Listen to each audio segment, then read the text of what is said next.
അസ്സലാമു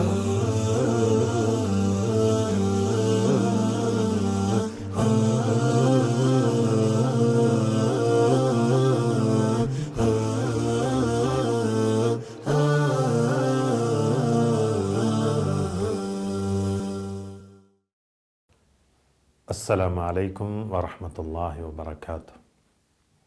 അൽഹംദുലില്ലാഹ് വസ്സലാത്തു വസ്സലാമു അലാ റസൂലില്ലാഹ് വഅലാ ആലിഹി വസഹ്ബിഹി അജ്മഈൻ, അമ്മാ ബഅദ്.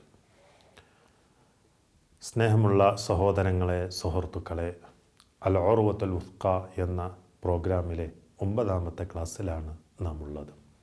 നബി സല്ലല്ലാഹു അലൈഹി വസല്ലമയിൽ നിന്ന്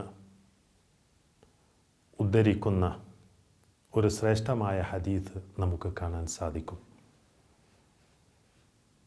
റഅ റജുലൻ ഫീ യദിഹി ഹൽഖത്തുൻ മിൻ സുഫർ ഫഖാല മാ ഹാദിഹിൽ ഹൽഖ ഖാല ഹാദിഹി മിനൽ വാഹിന ഖാല ഇൻസിഅഹാ ഫഇന്നഹാ ലാ തസീദുക ഇല്ലാ വഹന ഫഇന്നക ലൗ മിത്ത വഹിയ അലൈക മാ അഫ്ലഹ്തു അബദാ.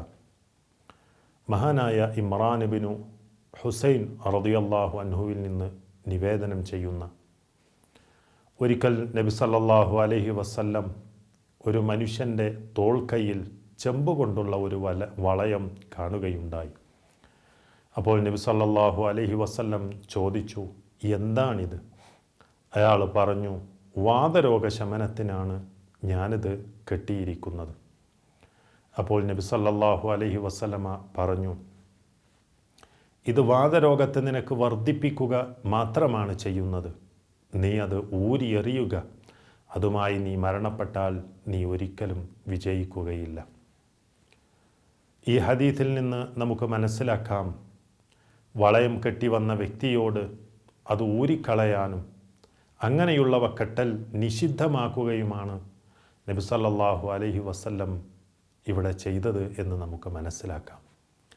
ഉറുക്ക്, ഏലസ്, വളയം പോലുള്ളവ കെട്ടുന്നവരുടെ വിശ്വാസം എല്ലാ പ്രയാസങ്ങളും മാറി രക്ഷ പ്രാപിക്കുമെന്നാണ്.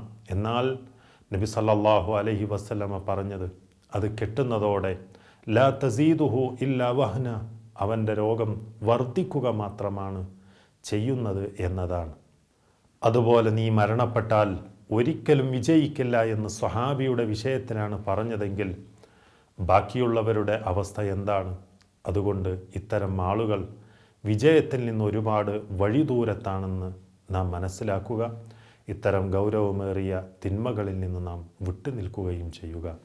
അള്ളാഹു നമ്മെ അതിനനുഗ്രഹിക്കുമാറാവട്ടെ. വസല്ലല്ലാഹു വസല്ലമ അലാ റസൂലില്ലാഹ് വഅലാ ആലിഹി വസഹ്ബിഹി അജ്മഈൻ വൽഹംദുലില്ലാഹി റബ്ബിൽ ആലമീൻ.